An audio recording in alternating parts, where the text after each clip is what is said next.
নমস্কার বন্ধুরা, রূপায়ণী রান্না চ্যানেলে আপনাদের স্বাগত। আশা করি আপনারা সবাই ভালো আছেন। আরও একটি নতুন ভিডিও নিয়ে আমি আপনাদের কাছে এসেছি। আজ আমি আপনাদেরকে ইঁচড়, যাকে অনেকেই গাছ পাঁঠা বলে থাকেন, সেই গাছ পাঁঠার কষা রান্না করে দেখাবো। আমি গাছের থেকে একটা ইঁচড় তুলে নিয়ে আসলাম।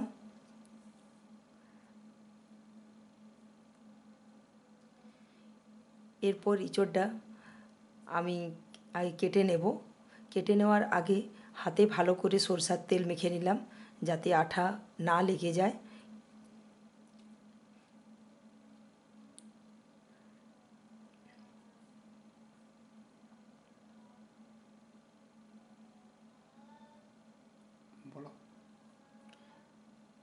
এই যে এইভাবে আগে প্রথমে ইঁচড়টাকে মাঝে দুখণ্ড করে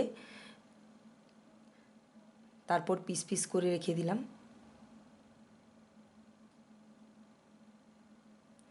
পিস পিস করে নিলে কাটার সময় সুবিধা, একবারে পিস করে নিলে।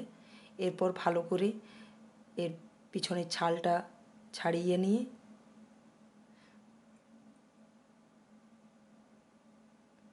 টুকরো করে নিলাম। এর যে মাঝের অংশ থাকে ওই অংশটাকে কেটে বাদ দিয়ে দিতে হবে, নইলে খাওয়ার সময় ওটা খেতে ভালো লাগে না, মুখে লাগে। প্রতিটাতেই এইভাবে ওই অংশটাকে বাদ দিয়ে বাকি অংশটাকে রাখছি। এইভাবে পুরো ইঁচড়টা ভালো করে আমি কেটে নিলাম।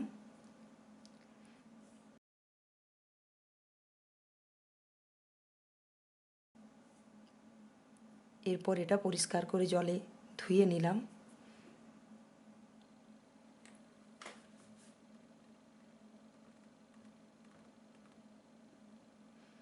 এবার উনুন ধরিয়ে কড়াই চাপিয়ে দিলাম, তারপর জল দিয়ে দিলাম, পরিমাণ মতো লবণ এবং অল্প হলুদের গুঁড়ো জলে দিয়ে দিলাম। জল গরম হলে কেটে রাখা ইঁচড়গুলো ছেড়ে দিলাম।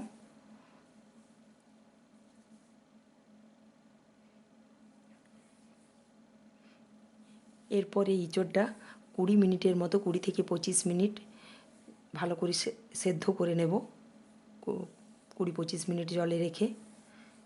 এই যে দেখুন, সেদ্ধ হয়ে গেছে। এরপর ইঁচড়টা তুলে নিচ্ছি।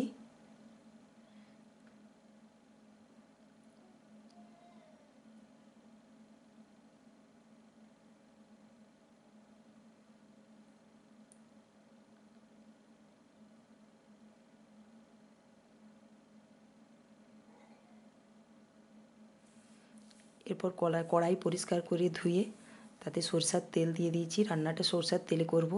এরপর একটু বড় সাইজের আলু দুটো কেটে নিয়েছি। এরপর ওই তেলে আলুগুলো ভেজে নেব। আজকে রান্নাটা ইঁচড় এবং আলু দিয়ে করব। তেলে ভালো করে লাল করে ভেজে নেব।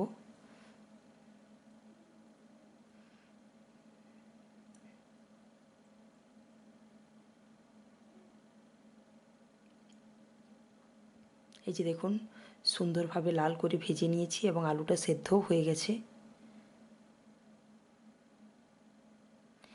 এরপর ওই তেলেই সেদ্ধ করা ইঁচড়গুলো দিয়ে দিচ্ছি। সেদ্ধ করা ইঁচড়গুলো একটু ভালো করে লাল করে ভেজে নেব। যেহেতু সেদ্ধ আছে, বেশিক্ষণ ভাজার দরকার নেই।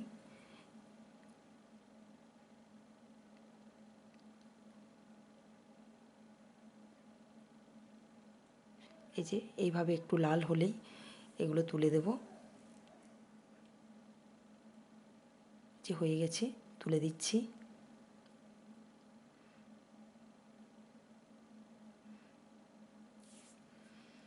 এবার ওই তেলেই আরও তেল দিয়ে তার সঙ্গে ফোড়ন হিসাবে একটা শুকনো লঙ্কা দিলাম, একটা তেজপাতা দিয়ে দিলাম,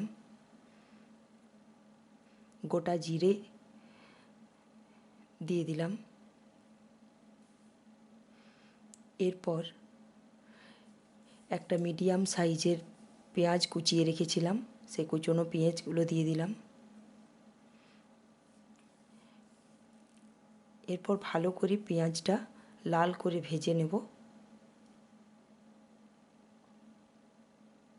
লাল করে পেঁয়াজ ভাজা হয়ে গেছে। এভাবে আদা এবং রসুনের পেস্ট দিয়ে দিচ্ছি।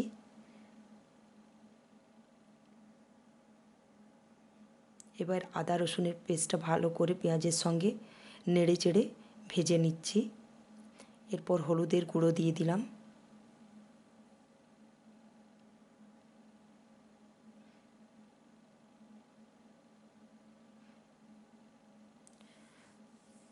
ভাজা হয়ে গেলে বড় সাইজের টমেটো পেস্ট করে রেখেছিলাম সেইটা দিয়ে দিলাম।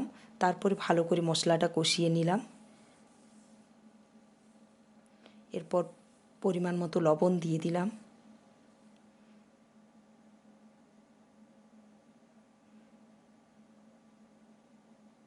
এরপর দুটো কাঁচা লঙ্কা চিরি করে দিয়ে দিলাম। ঝাল আপনারা যেরকম খাবেন সেইভাবে ঝালটা দিতে পারেন।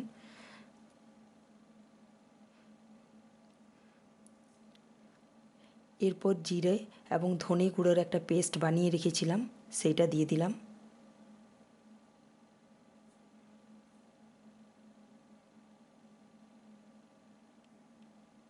এরপর স্বাদের জন্য চিনি অল্প দিয়ে দিলাম। এই পর্যায়ে সমস্ত মশলাটা কষানোর পরে 1 চামচ কাশ্মীরি লঙ্কার গুঁড়ো দিয়ে দিলাম।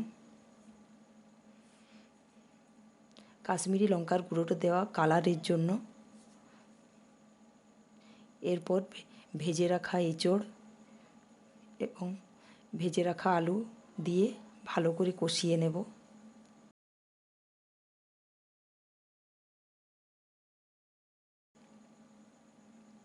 এই যে ভালো করে কষিয়ে নিচ্ছি।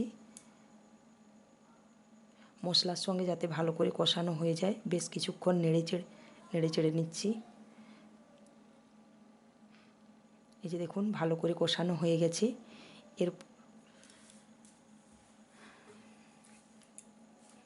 এরপর এতে উষ্ণ গরম জল দিয়ে দিলাম।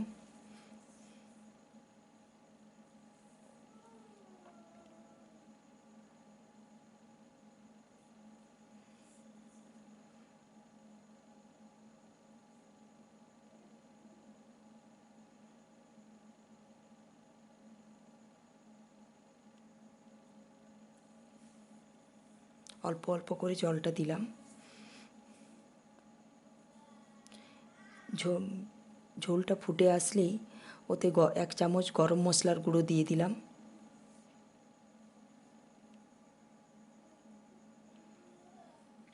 এরপর ভালো করে নাড়িয়ে নামিয়ে দেব। এইভাবে তৈরি হয়ে গেল ইঁচড় কষা। এই ইঁচড় কষা মাংসর রান্নার থেকেও অনেক বেশি টেস্টি হয়। পূর্ণ হয়ে গেল। আমার ভিডিওটি যদি আপনাদের ভালো লাগে তাহলে অবশ্যই লাইক করবেন, কমেন্ট করবেন, সাবস্ক্রাইব করবেন। আপনারা ভালো থাকবেন, সুস্থ থাকবেন। আরও একটি নতুন ভিডিও নিয়ে আমি আপনাদের কাছে হাজির হব।